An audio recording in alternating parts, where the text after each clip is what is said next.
What's up, Soul Warriors? Welcome to this Saturday night Soul Session Live with me, LC. I'm super excited to be here again with you. Another solo show for this Saturday night.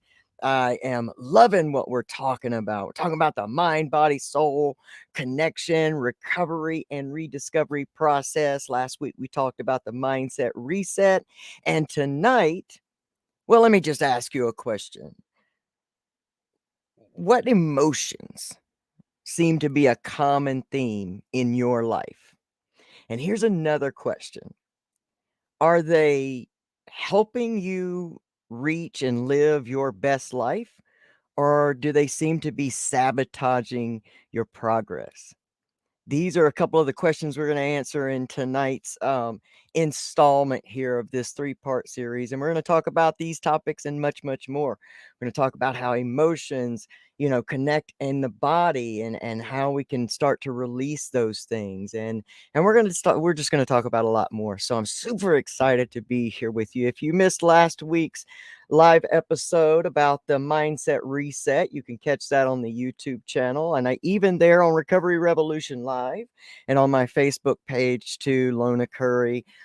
Y'all go do all the stuff. I appreciate all of the likes that you guys are doing and following the pages over on Facebook and even our Twitter page and just all the stuff, all the love that you're showing me. I really appreciate you so much. Hey, we're in the holiday season, and so this three-part series that we're talking about I think is going to be really helpful. And there's some other things that can be helpful to you in your life right now. You can pick up my good friend Pamela Topchian's book, I Didn't Come This Far to Only Come This Far, right there on Amazon. I would type in Pamela Topchian and just look at all the amazing art that she has and the stuff she has available. They make great gifts, and they are really great. They're moments of change, because when you can see your life in someone else, it gives you hope. And let me tell you why. Because the disease of specialness is what keeps us hopeless. But when we can actually see in someone else's victory story or in someone else's life, things that resemble our own, it gives us hope, because if they can make it out or they can heal and transmute this stuff, then so can I. And we know in the recovery community that all it takes is a spark of hope to change your life. And then one of the reasons that it takes us so long to make those positive changes is because we do feel hopeless and alone. Oh, the book I'm reading right now, because a lot of you ask me about that, is The Map of Consciousness by David R. Hawkins. It's an amazing book. I'm thoroughly enjoying it. It's not one that you necessarily have to read start to finish, but I think if you're just starting out on hearing things and exploring things like consciousness and different things, then this is a great book to check out. It really is. And you can get that on Amazon as well. David Hawkins. I'm super excited and ready to get into this Saturday night soul session live with me, LC, and you. And we're going to talk about the emotion code and how that's running your life. If y'all are ready, I'm ready. Let's go. Dance like there's no tomorrow.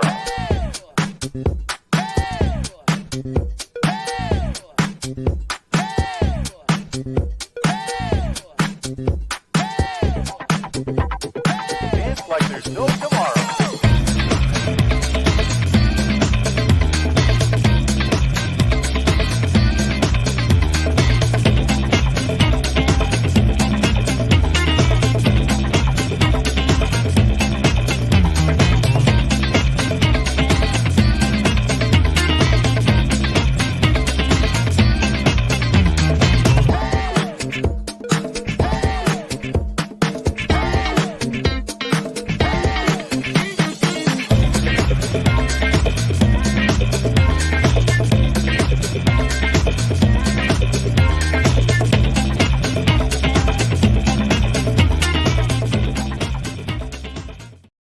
What's up, Soul Warriors? Doesn't that get you fired up? I love that intro because it gets me so fired up, which creates emotion, which creates action, which brings me here to you to be loud and fired up and just ready to talk about change, love, healing, and all the things. Let me say hey to my good friend Pamela Topchian, who's in the chat on YouTube. I appreciate that. And everybody watching everywhere. StreamYard only shows me so many comments, and I appreciate all of you that are here now and all that'll watch this on the replay. I kind of hope these series that I do about mindset and different things you can watch over and over throughout your journey. I really like to give content like that because it's it's amazing to tell your story, your redemption story. It's it's also amazing to tell other people kind of how you got there and how, how maybe they can get there as well. Because anything that you hear from someone that resonates with you gives you this opportunity to take it in and run the experiment and then make it your own. Like, I think nothing's set in stone. Healing is a process that is absolutely individual to all of us. And the reason I talk so much to the recovery community is because we are the people that live a lifestyle of healing. And there is no greater time in our history that more people that are living a healing lifestyle are truly an asset to the world, because a lot of people don't get the amazing ability that we get coming out of active addiction. They don't have anything maybe that drastic, and people are suffering all over the world. I mean, we're watching people that we believe, even celebrities that from one way to look at things is a lot of us look at them like they shouldn't have problems, but people are suffering everywhere. We think the thing we're missing, if someone else has that, then they're living the perfect life. But we got to remember, we're all here having our own separate journeys, and people are dealing with emotions that are truly, truly, they're taking them away from the people that love them. And, when we talk about things like ending life, that is that is an emotion that leads to an action that is irreversible. And so when I talk about the mind body spirit connection in the recovery and rediscovery process, because a lot of people that watch with us aren't coming from a place of a background of addiction, but they're in that awakening type place where they're wanting to know more about who they are and what how they can change their life. And so that's our rediscovery group. And so we're talking about very real things. I want to talk about last week a little bit, just touch on what we talked about last week so that it really leads into this. Last week we talked about mindset reset, how thoughts lead to emotions and emotions lead to actions. There's never not the in the middle part. There's never a time, I mean, it feels like it before we start utilizing awareness, which is a big key we talked about last week and we'll talk about tonight because it's the key to everything. Um, we talked about how there's always this process that happens, and that's the thought, the emotion it creates, and then the action that we take based on that emotion. And so we talked about awareness. We talked about some of the ways to change mindset starts with gratitude and really connecting on a deep level with things in your reality, in your world, in your life that you can be grateful for. If it's hard for you to do that, just get grateful for your heartbeat. Something so simple that doesn't involve other people, that just really belongs to you. And if you'll do that on a consistent basis, I guarantee you, like, this is law. It can't not begin to change your life, change your perspective. We talked about asking different questions. Is there another way I can see this situation? Become aware of the stories that we're living under the influence of. See, that's going to be a big thing we're going to talk about tonight, because that the emotions that are driving our lives are either opening the doors of opportunity for a happier, healthier life, or they're slamming shut the doors, those same doors for living a happy, healthy life. And we get into these, we build stories around experience, and that becomes the filter that we see and experience life through. So we're going to talk a lot about that. We talked about self-talk and self-thought. That's a big thing. What are you saying to yourself? When you make a mistake, this is the greatest way to like just zone in on what your common theme is. When you make a mistake, however large or small in your life, what's the first thing you say to yourself? Do you call yourself a name? Do you say something negative?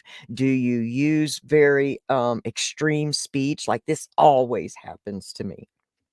you know if you can think of that, that becomes that awareness key, and that all of a sudden brings it up in your mind, and the next time you begin to do that, you will realize that you can make a small shift and you can change that. As you change that, your filter changes. Remember that.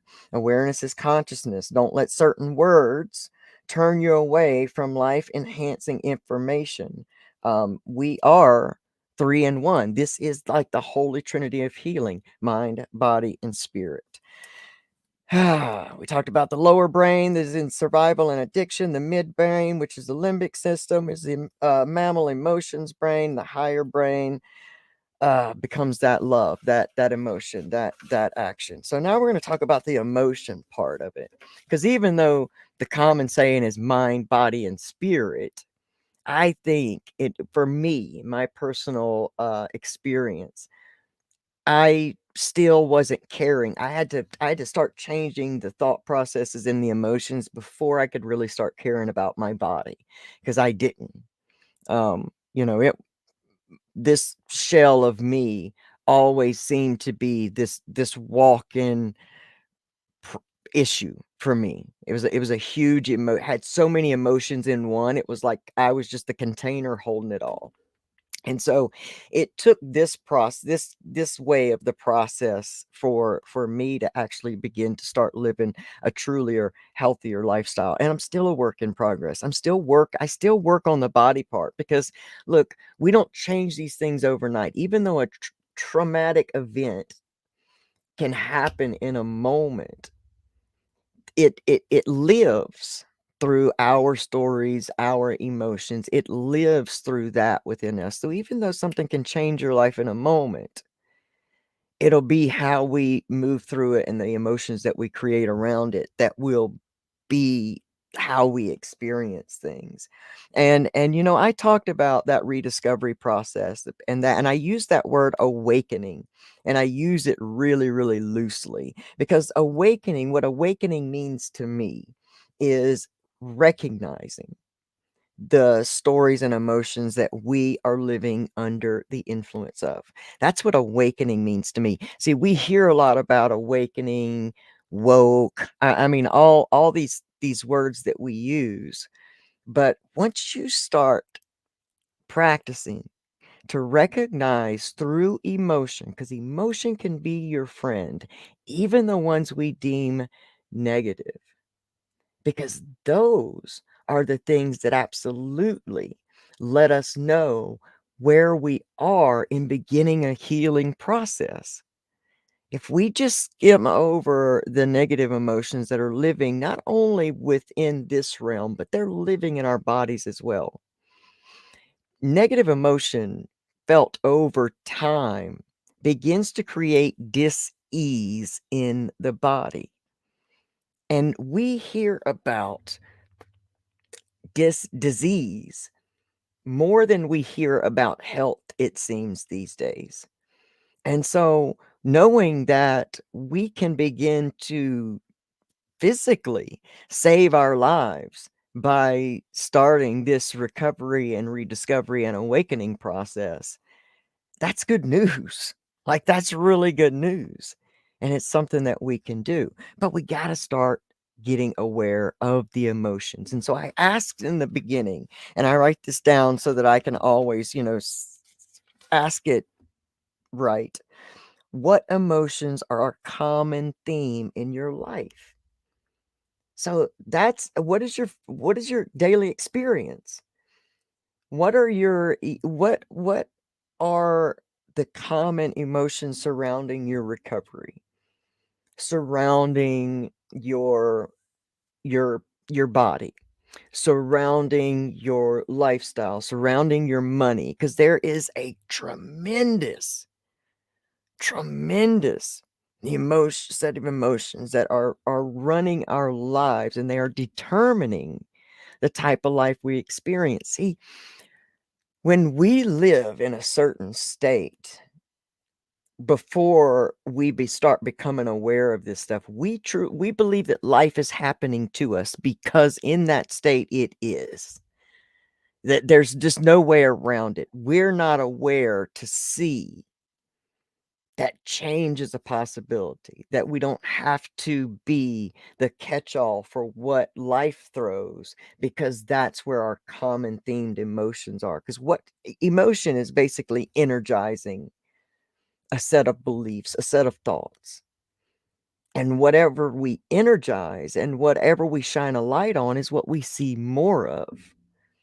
If we're in complete and utter darkness, wherever we shine the light, that will be the only place that we can see.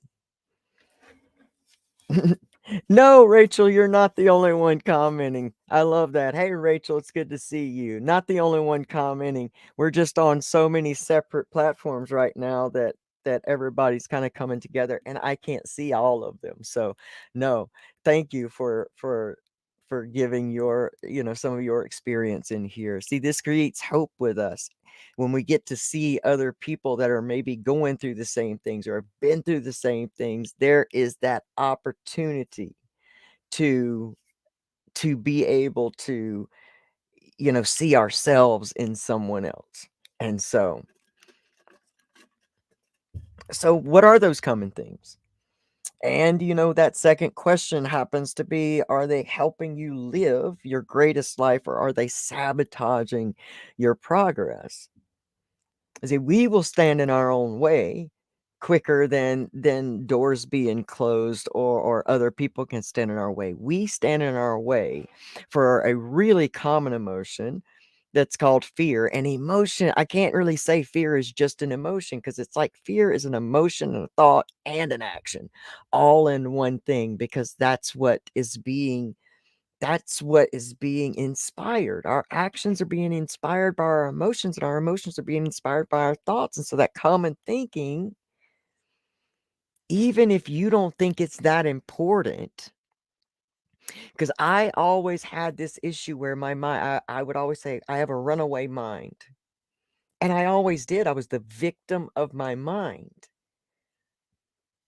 because I'd have these runaway thoughts, and I never understood that I had the ability to slow down the machine. And it took a lot of things, for me. It was a whole process. What's up, Joe? Glad you're feeling better, man. Awesome. Awesome. So great. It would be great to see you. But, I was the victim of that. So I would lay down to try to sleep. And if I wasn't using, my mind would just go, go, go, go, go. And what it was playing, I like on the thing on the phone, or on videos where you can speed them up now. That seemed like what my mind was doing, running the story of my trauma, because I had a story of my life. And it was really based around all the trauma, because that was the biggest things that I felt impacted me. So my story in life was built around the trauma. And if you've been here with me before, you know that emotional story that I was living under was that I was God's little joke. And that opened the opportunity for everything that could represent that life had, that I got to catch, because that was my common themed emotion. That was my story. That was my filter. And so even though I would have good things happen in my life, I could not give them a lot of attention. I could not give them a lot of emotion, because negative emotion just wears you out. Right or wrong, I can't be the only one that can get myself exhausted over just living in negative emotion. And I'm so grateful for my addiction. I'm so grateful for my relapse because my relapse brought me to the place of saying, I cannot go on this way. And if I don't do something, there's no reason to even continue living. And I'm so grateful that I got to that part because a lot of people don't, from coming from our place of active addiction, a lot of people don't live to get to that point. And that's an even scarier topic now because, things are more dangerous now than ever. It's getting so dangerous. And I really believe, I believe that's happening to push even more people into the recovery process. It really, really does. Because again, we're necessary. We're necessary because the world and humanity as a whole is in need of healing. And we're a whole population of people that is our daily life. It has to be. And even though the processes sound easy, they're not. And awareness of emotion starts to take practice. And one of my common themes was anger.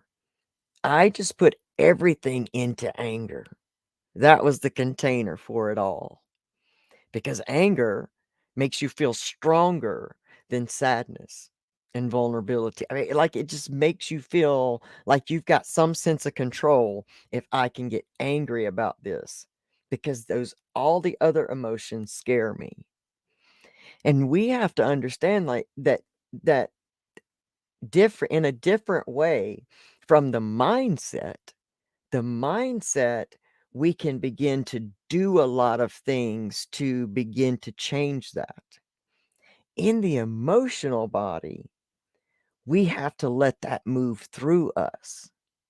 And what happens with trauma is that instead of when things happen, we let them happen and move through us as a process, they get stopped because we will put the brakes on something and say, nope, I don't want to feel that. I don't want to deal with that. And as that stuff at different levels of the process of that happening to move through you, that's where we start creating these blocks. And a lot of times they build up in the physical body as inflammation. And that's when we begin to have a lot of joint pain and, especially stomach pain. You know, our physical, if we're not aware of how connected our mind and body and our emotional codes and body are, then we're missing a huge part of the puzzle. I had to go get blood drawn just this past week, and it's a nurse that often draws my blood, so we have a banter between each other. And I just found out that she has MS, and she had never heard of the mind and body connection. She never was even aware or awakened to that. And in one moment, we were talking about how the medicine works and when she has a reaction. And generally, it's because she starts getting nervous, subconsciously nervous about the upcoming infusion. And then her body starts having a hard time and she has the reaction. And I talked about that with her. It's like, that's what's happening. Like emotionally and subconsciously, you're starting to go ahead and get prepared for this big thing. You're putting your armor on, you're doing your stuff, you're getting all prepared and protected. And it's really time for us to truly understand who we are as sovereign divine beings, that we also have the ability and the power to affect our body in a positive way. Because it's scientifically proven at this point that positive emotions create harmony in the body. And the more harmony that we have, the greater our organs work, our blood flows. This is stuff that science is even letting us know this is true.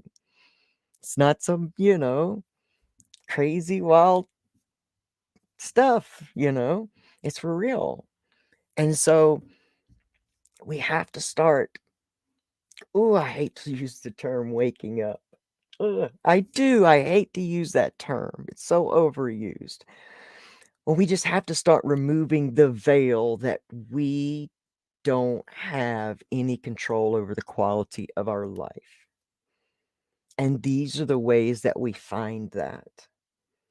And emotions are going to come out of us one way or the other. And a lot of times when we have pain in the body and pain in the heart, it is not something that's coming to torture us, but it's almost like a child running up and saying, "I hurt myself. Please help me. I hurt myself." And as we begin to start to open ourselves and change our filter by choice and reach out for the proper help, because I'm an advocate for doing many things that help you begin to live a more positive existence. Heaven is a consciousness, is a state of consciousness. And heaven, doesn't equal a person who has no problems. Heaven actually equals a person that chooses not to suffer. And suffer equals playing a tape over and over, because the things that we experience that we don't really like, a lot of times we let control us and we bury within, and it continues to just seep out like a slow bleed into the body and our state of being. And there are just things that we can do to stop that blood flow, and to begin to experience heaven here on earth, knowing that life is going to throw things, but it's not failure to have problems. It is life. We can reframe that and realize that it is life, bringing us the full potential of who we are. And with emotions, chronic emotions, because listen, our nervous system becomes addicted to states of being, to emotions. It will run a program on you that, boom, will come on and you won't even realize it. That's that whole connection. And if you get in traffic every day at 3:30 and it really gets to you, and then you move away somewhere and you don't have that problem, but all of a sudden every day at 3:30 you start noticing that you get real panicked, and you start having tight chest or these things. It's because the body's running a program off of an emotion that has just continually been there and experienced. And we have to start to stop that loop with awareness.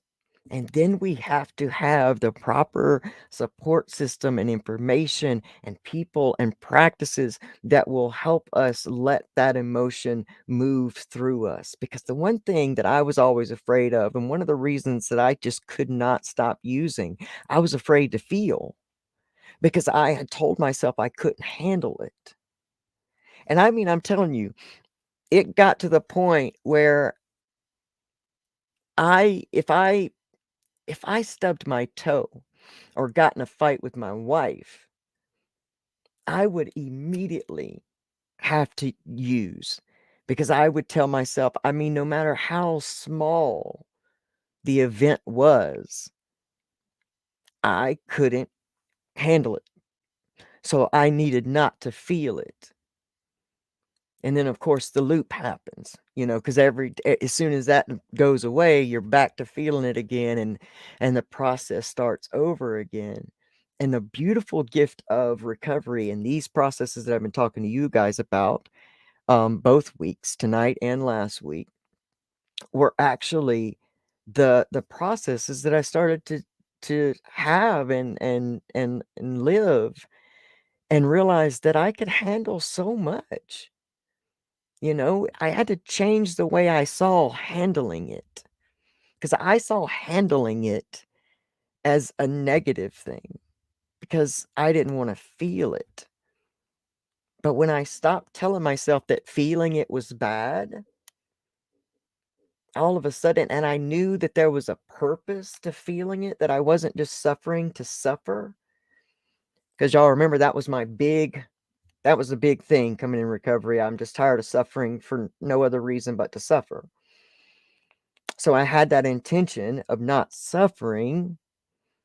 And so I would utilize all of this stuff to start to realize that life throws, I mean, the human experience and life, as unpredictable and unperfect as it is, yet so many of us chase perfection with our entire lives, when perfection is a complete lie.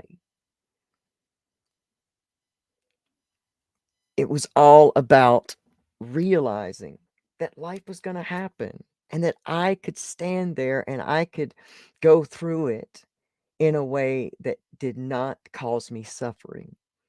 And so having a goal on the other side of some of this in the early days of feeling this stuff through,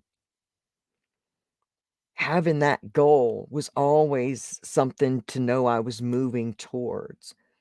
And so have something that you're moving towards, because it will be the inspiration to help you keep going on the days that you just don't feel like you can, that you've got nothing left. And get some tools to utilize that. A lot of people love to meditate. I meditate in my own way. I don't do a lot of the closed eyes, and sometimes I will, sometimes I won't, but I do a lot of meditation, just connecting with nature. I feel like I'm connecting with the God of my understanding on a physical, you know, in a physical way, when I'm connecting with nature. And so meditation is just something that you think on, or that or non-think. It's all action. You're either thinking on, or you're trying not to think in meditation. But I mean, what I'm trying to say is there's no right or wrong way to do something that starts to bring you a different set of emotions to live under. Because when we live under joy and peace and harmony, those become our core emotions, and we're experiencing life different, plain and simple. And that's the ways you start getting to places like self-love and self-appreciation and true authentic confidence, because these are the biggest things that we can do in life. Far bigger than making billions of dollars or creating the next invention that changes the world. These are the biggest things we can do, because change out here begins in here. And for each one of us, we don't have to have a cause and be leading the march for some type of cause that someone has deemed right or wrong to change the world. When we change our world, the world naturally changes. And as you begin to do it, then people around you begin to do it, and it just moves out. And that's how we help heal humanity, by healing ourselves and realizing that the majority of the people that we meet in our lives, especially the ones that rub us the wrong way, are mirrors of what may still be left inside of us that needs healing. And healing is not a scary thing to do. It is uncomfortable at first, I won't lie. It can still be uncomfortable today, I won't lie.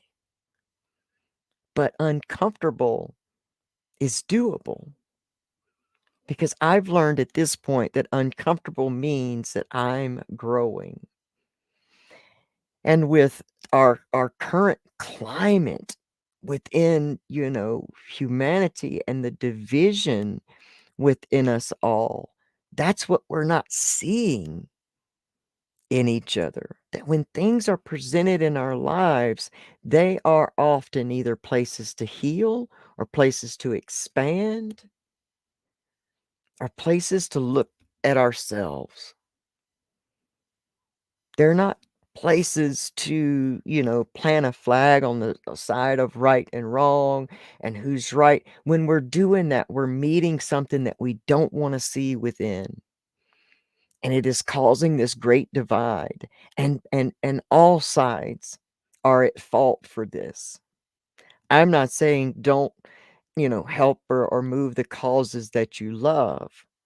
I'm just saying know why you love them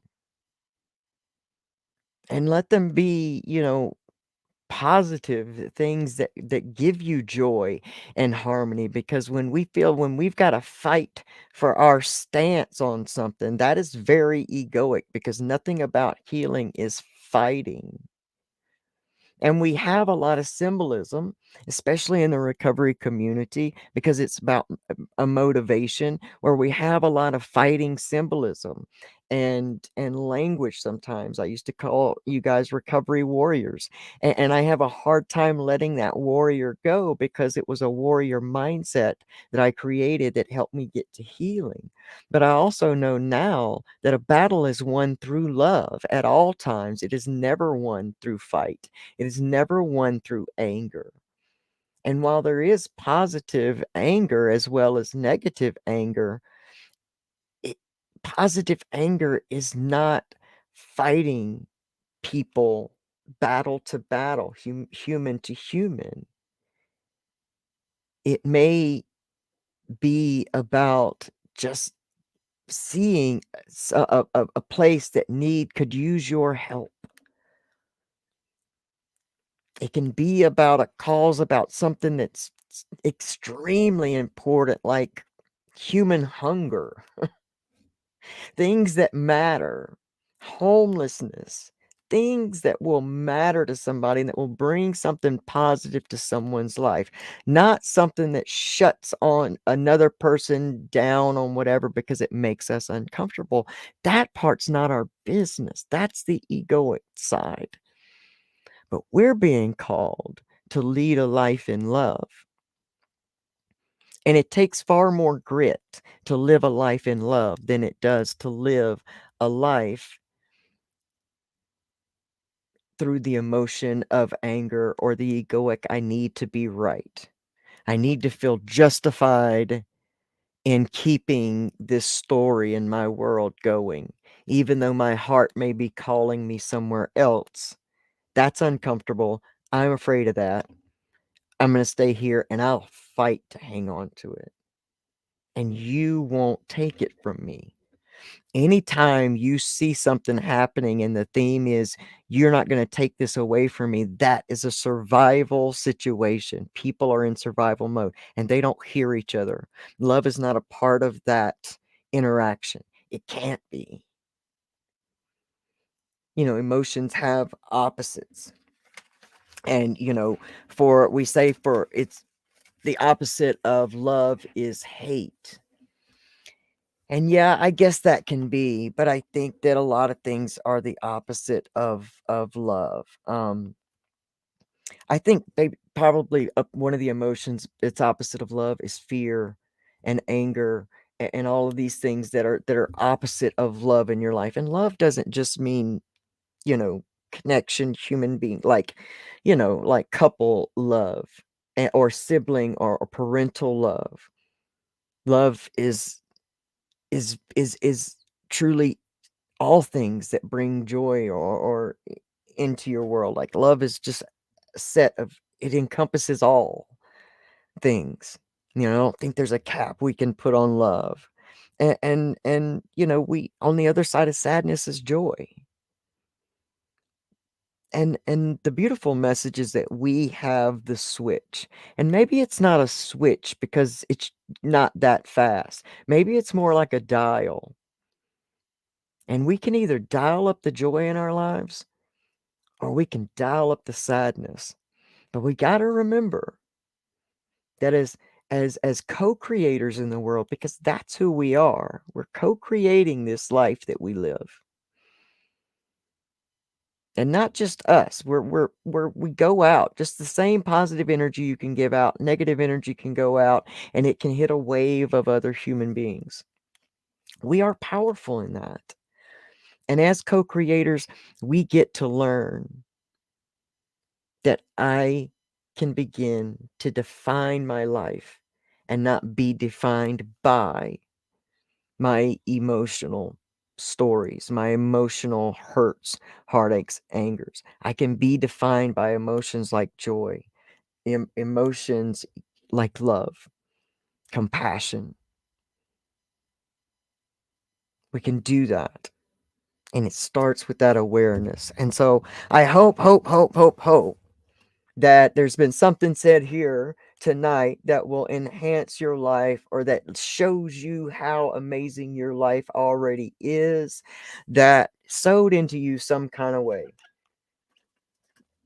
I truly appreciate the opportunity to get to come and share like this with you, because this makes me joyful. It really, really does. Only for the reason that I have been and lived for so long in the grips of the bottom. And I would have never, ever, ever imagined that I could live a life that feels so sovereign and so free. And it just continues to grow in that every day, even though laid out on paper, you'd look, maybe someone outside who wasn't aware would look at my life and say, "What are you so happy about? What are you, what are you celebrating so much?" I love my life. I absolutely love my life, and I love where it is, I love where it's been, and I love where it's going. And I know that a lot of people are having problems with thanking their trauma and all that other things, and that's okay, because that is a healing process. I haven't always been in the place that I can say, "Oh, I'm grateful that I wasn't always here." So for all those that are in that space where it's not the trauma that we should be thankful or regretful of, it's what we've built around it and how it has truly affected our emotions, and had us live in states of attraction and being that really caused us great pain. And until that heals through, you can't be grateful for it. So don't think that we don't have to pick a side on that either. We're all in this amazing healing process, and we're on our own. So Rachel's got a problem. Elsie, at the end, when you pray, could you ask your audience if they know or have a wheelchair to donate to the kind of chair people are paraplegic use? Not the bulky hospital kind. I got you. So we'll put that up right there for Rachel Dahmer. If any of you have something like that, then please get in touch with her. I'm sure there is a way to get in touch with Rachel just by going there to Rachel's Facebook page. Absolutely, Rachel. And I do hope that that actually comes to you. In fact, you know what I want you to do? Here's a great, great, great thing, Rachel. Just visualize, get in it. Get in it. Get in your gratitude already that your wheelchair has shown up. Feel it. Feel the feeling of having it. See it. Get it. It's already done. What we've asked for, believe you have received. It has no choice but to be yours. And remember, that's negative or positive. Okay? So, wherever you are in your life, who do you want to be? Spend time in that place, because if you want it, it's already yours. It's already meant for you. You know, there's a dream in your heart. And if you'll see yourself in it, there's no choice but to get there. And don't define the things that come into your life that make you uncomfortable or feel like opposition. Don't question that those are part of the process of becoming that in which you have asked and believed store. So keep believing, y'all. Imagine, become aware of your emotional code. Imagine yourself living the kind of life that you dream of, that you is freedom and healing and happiness and joy. I want to say a happy birthday to my beautiful cousin Hunter. I sent him a text the other day, but I don't know if he got it. I want to say happy late birthday to you, and I'm super proud of you, and all of our family that's watching over us will be super proud of you too, and that I love you very, very, very much. And hey, our beautiful friend Pamela Topchin and Breakthrough Hypnotherapy has an amazing offer for all of the audience, wherever you're watching or listening for the Recovery Soul Food podcast and YouTube channel and whatever we do. Anytime we open our mouth, if you're an audience member, you get a free full session of hypnotherapy with Pamela Topchin just by saying, hey, I come from Recovery Revolution and Recovery Soul Food. Let me get that amazing blessing. So you'll get the free 15-minute consultation session, but this is a free full session of hypnotherapy. And this is an amazing modality to help you in that healing and emotional release process. I guarantee you, I use it a lot, a lot. So get up with Pamela Topchian and take advantage of that free session. What do you got to lose? If you've never done it, see if it works. If it doesn't, what did you lose? Not a thing. Hit her up. Make sure you do. Man, y'all have an amazing, amazing holiday season. Take care of yourselves. Make sure that uh, you define the way you experience this thing. Don't let Uncle so and so or Aunt so and so or mom or dad or whatever come in and take the vibe away. All right? You can get up from your give up. You can create a life you love. I know I'm living proof. Until next week, I don't know if we're going to do next week is Christmas Eve. So I will likely spend that night with my wife, but you never know, man. I like to do this a lot. I might come on, but y'all have an amazing holiday season. I love you guys so much. Thank you for your time. And I will see you. Hey, remember the 31st December, same time, same places. We're gonna have a live Q&A session to close out season 4 of the Recovery Soul Food podcast. So show up. Remember, I need moderators as well. Somebody that can come in and help me field these questions. So please, if you're willing to do that, please, please, please go over to Instagram at recovery_soulfood and DM me. Let me know that you'd be able to do that on whatever page you watch on, whatever group you watch on. That would be amazing if you could help me field those questions and bring your questions. Listen, if it comes with a pure heart, I'm going to answer it, and I'm going to answer it transparently. So whether you want, advice about something, whether you want to know something about me, whatever it is, and it's not just limited to one question. I want you guys to show up and ask for what you need. Let me know. I'm here as a vessel to just help expand, and that's all I want to do while I expand. Y'all sow into me the same as I sow into you, and I appreciate you. I love you guys so much. Y'all have an amazing holiday, and I'll see y'all on the 31st. Bye, guys.